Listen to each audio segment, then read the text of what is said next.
Some things that a lot of programs don't take into consideration when choosing exercises is the strength curve, or the strength arc, or sometimes called the resistance arc. Basically, it means that when you do an exercise, there's going to be a certain part of it that's really difficult and another part of it that's pretty easy.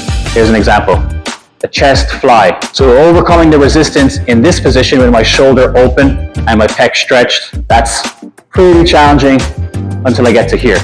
Now this is pretty easy. I could hold this all day. My pec's not really doing any work here. So I'm not really challenging the pec in this position. It's only when I get to here that I start to challenge the pec. So the resistance is all in the first half of this move.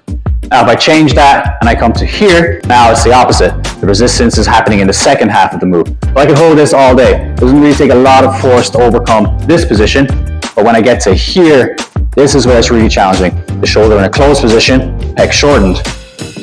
The reason that's so important is because most programs have too much volume in the same strength arc. So you'll probably see a program that's chest day, chest and arm day, chest and shoulder day, something like that. But you got flat bench press, then you got incline bench press, maybe decline bench press, then maybe chest fly, then maybe a different angle of chest fly. But all those exercises, they're all coming from the same strength arc, which means the shoulder's open, the pec is stretched, and this is the hardest position. This is the easiest position. So let's say your program has 3 sets, 10 reps of that. Then you go incline, another 3 sets, roughly 10 reps, give or take.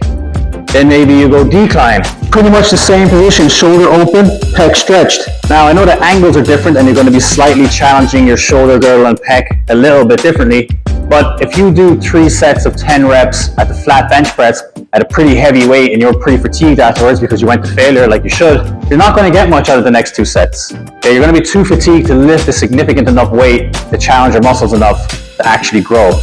It still feels hard, but that's more of an endurance thing. Okay, muscles don't grow for endurance, they grow for power and strength.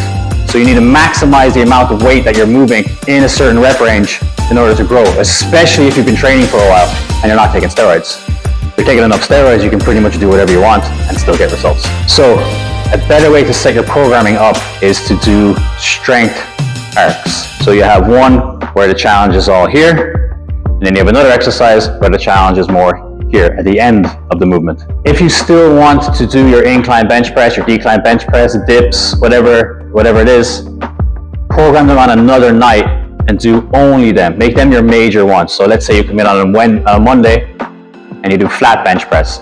And a few days later, when your muscles are recovered, you can come in and do incline bench press. Then you do an exercise like the second version of the cable fly I showed you, where you're actually challenging yourself in. So if you do that, you won't be overtraining your muscles, meaning they'll recover faster, and then you'll be able to hit them multiple times a week as opposed to once a week.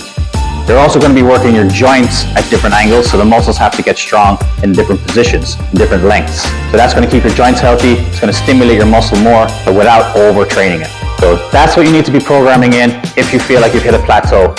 We'll do a few more of these videos, and I'll demonstrate some of the more common exercises that you'll see in your program, and I'll show you how to change them up so you're hitting different angles and maximizing the advantage of the strength curve.